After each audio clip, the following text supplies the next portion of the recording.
morning students. So today we are starting our second chapter of class 11th, that is relations and functions. ठीक है, बहुत ही important chapter है ये from the examination point of view. यहाँ से आपको लगभग 4 मार्क्स का एक क्वेश्चन बनता है आपका. इससे पहले जो हमारा चैप्टर था सेट्स, ये जो चैप्टर है रिलेशन एंड फंक्शन, ये सेट्स का ही कॉन्टिन्यूड पोर्शन है. सेट समझने के बाद ही हम इसको कर सकते हैं. ठीक है, सेट्स हमने क्या पढ़ा था, सबसे पहले थोड़ा सा रिकॉल करते हैं. What are sets? सेट्स हमने पढ़े थे, well defined collection of objects is known as set. ठीक है, हम उसको ऐसे रिप्रेजेंट करते थे. कर्ली ब्रैकेट्स के अंदर कुछ एलिमेंट्स होते हैं, फॉर एग्जाम्पल 1 2 3. ठीक है, दिस इज अ सेट. तो अब हम क्या करेंगे इसमें, ये हमारा हो गया सेट्स. अब हमें क्या करना है, रिलेशन एंड फंक्शन पढ़ना है. फॉर एग्जाम्पल, तो ये मान लो हमारा एक सेट है, this is a set 1 2 3. A set है जिसमें 3 एलिमेंट्स है 1 2 3, और एक और सेट है बी जिसके 3 एलिमेंट्स हैं ए बी एंड सी. ठीक है, हमें क्या पढ़ना है, रिलेशन. रिलेशन क्या होता है, इन दोनों के बीच में एक रूल डिफाइन हो जाता है that connects every element of A to a element in B. ठीक है, एवरी एलिमेंट नहीं कह सकते, मतलब जो ए के एलिमेंट्स को बी के साथ कनेक्ट करता है, वो रूल जो है अगर हम डिफाइन कर दें तो दैट बिकम्स अ रिलेशन. तो रिलेशन पढ़ने से पहले हम पढ़ेंगे Cartesian product. Cartesian product of two sets. Cartesian product पढ़ने से भी पहले हम क्या समझेंगे, ऑर्डर्ड पेयर. ऑर्डर्ड पेयर क्या होता है, सबसे पहले ये समझना जरूरी है. पेयर का मतलब we will have two things. ठीक है, ऑर्डर्ड पेयर क्या होता है, ग्रुप ऑफ टू थिंग्स. अगर मैंने 1 2 लिखा है, this is a ordered pair. Order का मतलब इनका ऑर्डर मैटर करता है कि 1 पहले आ रहा है या 2 पहले आ रहा है. अगर जो मैंने 1 2 लिखा है और अगर मैं 2 1 लिखूं, these will not be equal. इसको आप ऐसे समझ सकते हैं, फॉर एग्जाम्पल हमें 2 काम करने हैं. We have to wear socks and then shoes. तो पहले हम सॉक्स पहन रहे हैं, देन शूज पहन रहे हैं. This is the ordered pair, socks and shoes. But अगर मैं इसको उल्टा कर देती हूँ, शूज के ऊपर सॉक्स पहनते हैं, तो वो ऑर्डर्ड पेयर इसके बराबर तो नहीं हुआ ना, वो ऑर्डर्ड पेयर नहीं बनेगा हमारा. ठीक है, वो तो गलत ही काम हो जाएगा कुछ और. तो आप इस तरह से समझ सकते हैं कि ऑर्डर मैटर करता है कि कौन पहले आ रहा है और कौन बाद में. तो this is an ordered pair. 1 2 एक ऑर्डर्ड पेयर है, 3 4 this is also an ordered pair. तो ऑर्डर्ड पेयर का मतलब है कि ग्रुप ऑफ 2 एलिमेंट्स जिनका ऑर्डर मैटर करता है. ठीक है, ऑर्डर्ड पेयर में एक इंपॉर्टेंट पॉइंट क्या रहेगा, अगर आपका ऑर्डर्ड पेयर ए बी 1 और 2 के बराबर है, अगर this ordered pair is equal to this ordered pair, ये पॉसिबल तभी है if A is equal to 1 and B is equal to 2. अगर 2 ऑर्डर्ड पेयर्स इक्वल हैं, इसका मतलब इसका फर्स्ट एलिमेंट इक्वल होगा इसके फर्स्ट एलिमेंट के, and second element will be equal to the second element of next ordered pair. Otherwise they can not be equal. ठीक है, इसके बाद हम चलते हैं कार्टेशियन प्रोडक्ट पे. कार्टेशियन प्रोडक्ट ऑफ 2 सेट्स, मतलब इसको हम ऐसे डिनोट करते हैं ए क्रॉस बी. प्रोडक्ट हो गया ए का बी से. ठीक है, तो Cartesian product of 2 sets that is A cross B, ये क्या होता है, it is a set of all ordered pairs. This is a set of all ordered pairs, जितने भी ऑर्डर्ड पेयर्स आप बना सकते हो, सच दैट एक्स वाई जो होएगा वो ऑर्डर्ड पेयर है. ठीक है, जिसमें एक्स जो है बिलोंग करेगा ए सेट को एंड वाई बिलोंग करेगा बी सेट को. ओके, फर्स्ट एलिमेंट बिलोंग करेगा जो एक्स है, ऑर्डर्ड पेयर का पहला एलिमेंट ए सेट में से आएगा और दूसरा एलिमेंट बी सेट में से आएगा. इस तरह के जितने भी ऑर्डर्ड पेयर्स का आप सेट बना सकते हो, वो होएगा आपका कार्टेशियन प्रोडक्ट. ठीक है, फॉर एग्जाम्पल मैं फर्स्ट एलिमेंट ए में से लूंगी, 1 को मैं किसके साथ पेयर कर सकती हूँ, ए के साथ, इसके साथ. इस 1 को मैं बी के साथ भी पेयर कर सकती हूँ, इस 1 को मैं सी के साथ भी पेयर कर सकती हूँ. तो 1 से शुरू होने वाले ऑर्डर्ड पेयर हो गए.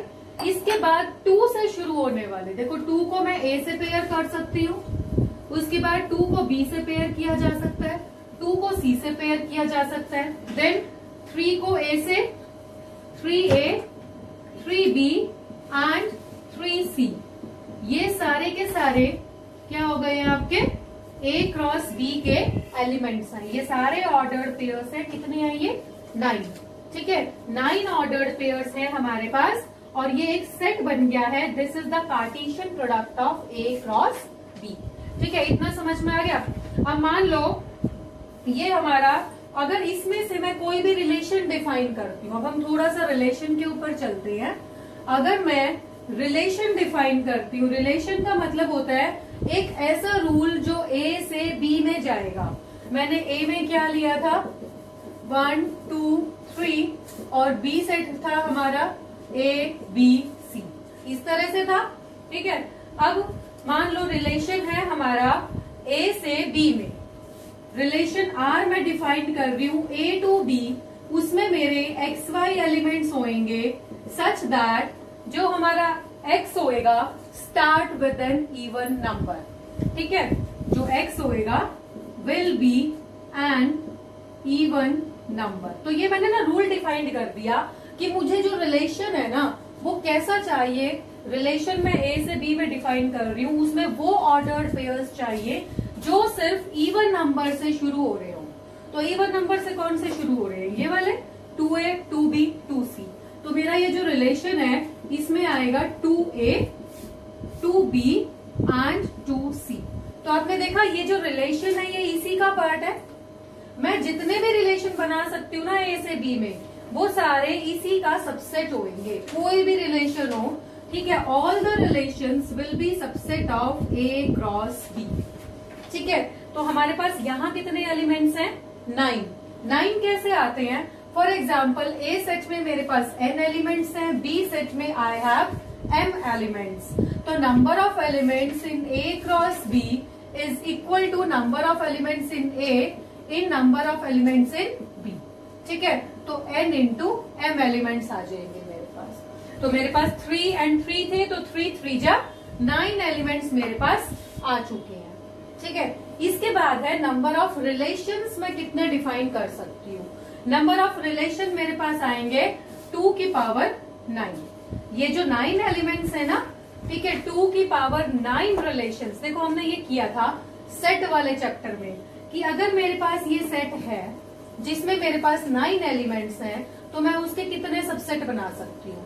जितने सबसेट बना सकती हूँ उतने ही तो रिलेशन होंगे। ठीक है, मैंने ये बोला ना जो रिलेशन होता है वो एक सबसेट होता है ए क्रॉस बी का। तो मैं ए क्रॉस बी के नंबर ऑफ सबसेट्स कितने बना सकती हूँ? नंबर ऑफ सबसेट्स होंगे 2 की पावर 9, जितने इसके अंदर एलिमेंट्स हैं। तो इतने ही मैं रिलेशन डिफाइन कर सकती हूँ इस सेट के ऊपर। ठीक है, फॉर एग्जाम्पल मैं कह देती हूँ कि सारे के सारे 1 से शुरू होने चाहिए, तो ये वाले लिखो। या मैं कह सकती हूँ जो एंड में सबके ए होना चाहिए, तो ये वाले 3 आ जाएंगे।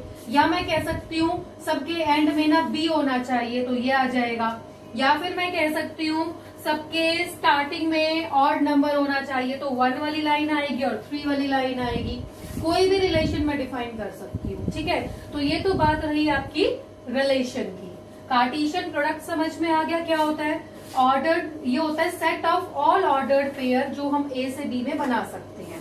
पहला एलिमेंट ए का लेना होता है, फिर बी का, ए का, फिर बी, ए देन बी। ये तो हो गया हमारा कार्टेशियन प्रोडक्ट। कार्टेशियन प्रोडक्ट के बाद हम रिलेशन की तरफ जाते हैं। ठीक है, सबसे पहले इसी को आगे डिफाइन करते हैं, कार्टेशियन प्रोडक्ट को। कार्टेशियन प्रोडक्ट्स की कुछ प्रॉपर्टीज हैं वो समझते हैं। नाउ कार्टेशियन प्रोडक्ट में ए क्रॉस बी जो होता है उसमें नंबर ऑफ एलिमेंट्स जो होते हैं, number of elements in A cross B बराबर होएगा N A into N B के। ए एलिमेंट्स ए में for example I have 1 2 and B में for example I have A B C. तो A cross B में क्या होएगा? 1 ए, उसके बाद 1 बी, उसके बाद 1 सी, उसके बाद 2 ए 2 बी 2 सी। यहाँ देखिए 1 2 3 4 5 6 एलिमेंट्स हैं मेरे पास, क्योंकि उसमें 2 एलिमेंट्स थे, इसमें 3 एलिमेंट्स हैं, तो 3 2 जा 6 एलिमेंट आ गए हैं। ठीक है, एंड नंबर ऑफ रिलेशंस कितने बन जाएंगे? जो हमारा रिलेशन होता है that is always a subset of A cross B. जो भी तुम्हारा ऑर्डर्ड पेयर रिलेशन में होएगा ना, वो इसी में से ही आना चाहिए और कहीं से नहीं आएगा, ठीक है। तो वो हमेशा सबसेट होएगा। एंड नंबर ऑफ रिलेशंस जो बनेंगे हमारे ए से बी में, जो भी हम रिलेशन बना सकते हैं, उनकी पावर क्या होगी, 2 की पावर ये जो आपके नंबर ऑफ एलिमेंट्स आए हैं ए क्रॉस बी, ठीक है। इसके बाद आता है अगर आपका ए क्रॉस बी, अगर आपका ए क्रॉस बी एक नल सेट है। नल सेट का मतलब इसमें कुछ भी नहीं है, ठीक है।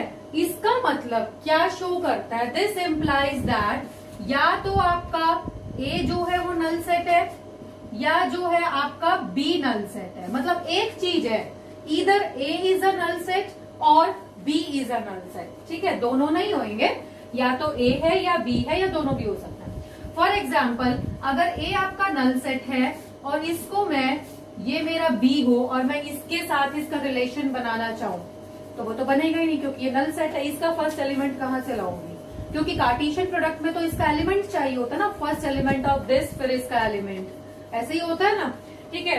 तो ए क्रॉस बी अगर नल सेट है, इसका मतलब क्या है, इधर A is a null set और B is a null set, ठीक है। इसके बाद आता है फाइनाइट और इनफाइनाइट।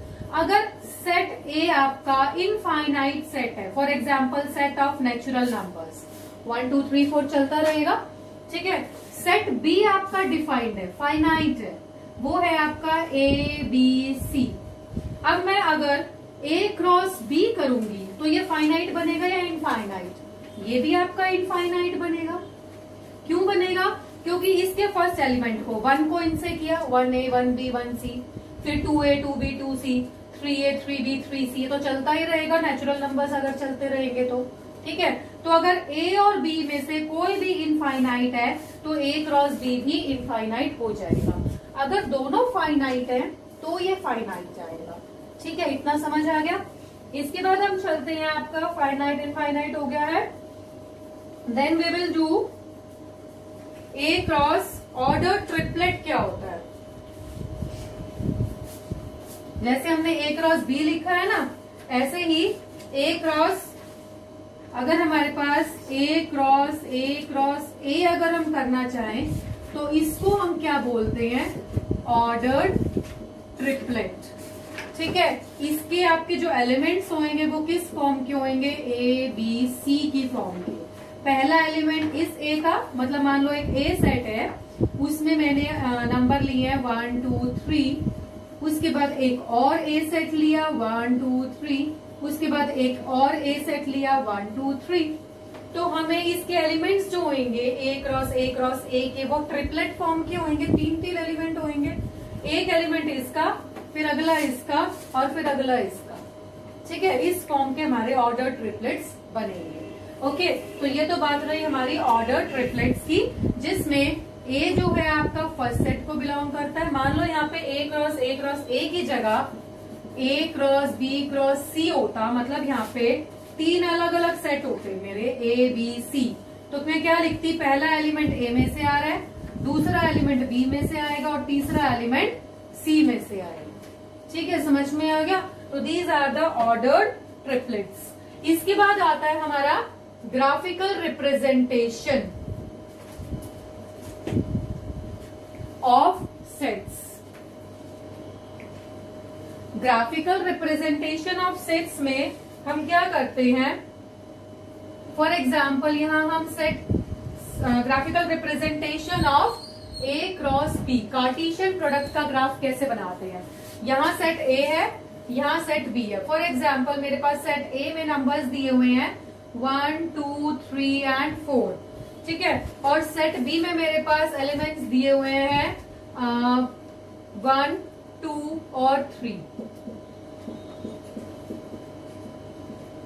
तो अगर मुझे ए क्रॉस बी बनाना है तो ए क्रॉस बी में कौन से एलिमेंट होंगे, देखो इसका पहला एलिमेंट 1, इसका पहला एलिमेंट 1, इस तरह के होंगे। फिर 1 को 2 के साथ, 1 का 2 के साथ, फिर 1 का 3 के साथ। उसके बाद इसका सेकेंड एलिमेंट ले लो, 2 का इस 1 के साथ, 2 का 2 के साथ, 2 का 3 के साथ। देन इसका थर्ड एलिमेंट ले लेंगे, फोर्थ एलिमेंट ले लेंगे, चलता रहेगा। अब कैसे शो करेंगे, this is the point which represents 1 1, 1 2, ठीक है, 1 3। ये जस्ट आपका जो कोऑर्डिनेट सिस्टम होता है उसकी तरह है, एक्स और वाई ग्राफ आप जैसे प्लॉट करते हैं, ठीक है। इसके बाद आता है diagrammatically representation of A cross B. Diagram में हम कैसे रिप्रेजेंट करते हैं इसको, ये ए है 1 and 2, ये बी है ए बी सी। तो कार्टेशियन प्रोडक्ट में क्या होता है, पहले इसका 1 का ए के साथ, देन बी के साथ, देन सी के साथ, ठीक है, 1A 1B 1C। इसके बाद 2 को लेते हैं, 2A 2B 2C। तो ये सारे ऑर्डर्ड पेयर्स जो हैं ये आते हैं आपके कार्टेशियन प्रोडक्ट में, ठीक है। इतना हमें समझ में आ गया। इसके बाद हम चलते हैं, एक क्वेश्चन, छोटा सा क्वेश्चन है। फॉर एग्जाम्पल अगर हमें दिया हुआ है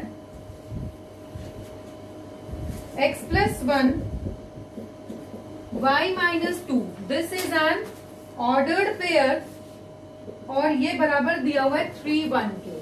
देखो ये ऑर्डर्ड पेयर है और ये 3 1 के बराबर है। सबसे पहली बात मैंने बताई थी कि ऑर्डर्ड पेयर अगर इक्वल होते हैं तो उनके एलिमेंट्स भी आपस में इक्वल होंगे। फर्स्ट एलिमेंट के इक्वल होएगा और सेकंड एलिमेंट जो है वो सेकंड एलिमेंट के। तो यहां से आपकी x की वैल्यू आ गई 2 और y की वैल्यू आ गई आपकी 3, ठीक है। तो this question is based on the equality of ordered pairs.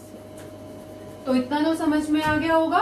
तो आज हमने क्या सीखा है, हमने स्टार्टिंग की है कि ऑर्डर्ड पेयर क्या होते हैं।